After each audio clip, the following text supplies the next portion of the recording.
حضرات، معراج ایک غیر معمولی معجزہ ہے۔ جیسے میں نے کہا کہ ساتوں آسمانوں کے اوپر یہ معراج نبی مہربان صلی اللہ علیہ وسلم کو ہوئی۔ اب میری اور آپ کی معراج کیا ہے، اس کو سمجھیے ذرا۔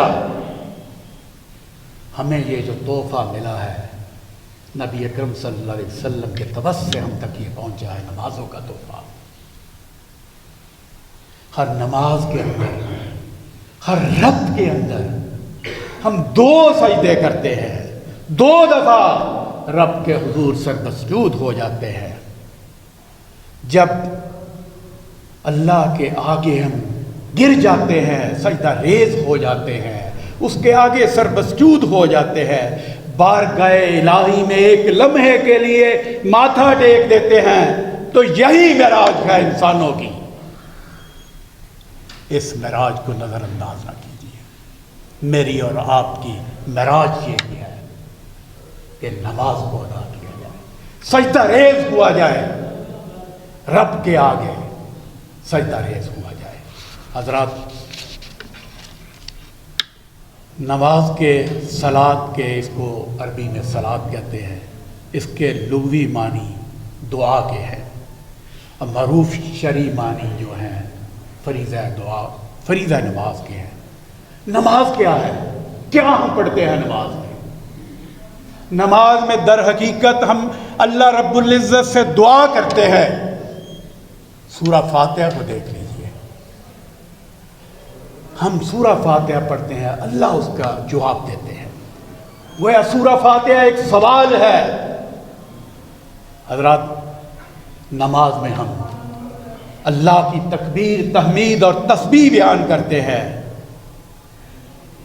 دعا اور استغفار سے اللہ رب العزت ہماری طرف متوجہ ہوتے ہیں۔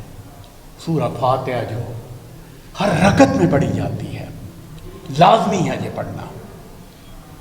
ہم نماز میں اللہ کی حمد و ثنا کرتے ہیں، اعتراف عبودیت کرتے ہیں، ہدایت مانگتے ہیں، اس کے مدد اعانت کی طلب کرتے ہیں، اور گمراہی اور غضب سے بچنے سے کی جو نجات کے لیے ہم اس کے آگے جھکتے ہیں، اس کے آگے ہم سجدہ ریز ہوتے ہیں۔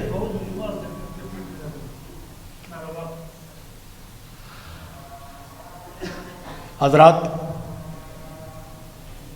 نماز ایک ایسا خوبصورت عمل اور فعل ہے، گویا یہ اللہ کے آگے جھکنے کا، اللہ کے آگے اپنے آپ کو حقیر سمجھنا، ہاتھ باندھ کر عاجزی سے پیش ہونا، نگاہیں پست رکھنا۔ حضرات، عجز و نیاز میں مصروف ہونا، اس کی تسبیح و تمجید بیان کرنا، اس کی تحلیل بیان کرنا، رب کی تسبیح اور شان بیان کرنا ہے، رب کی رضا کے لیے، شیطان کے راستے سے برات کے لیے، یہ اس چیز کا یہ عملی اظہار کرتے ہیں۔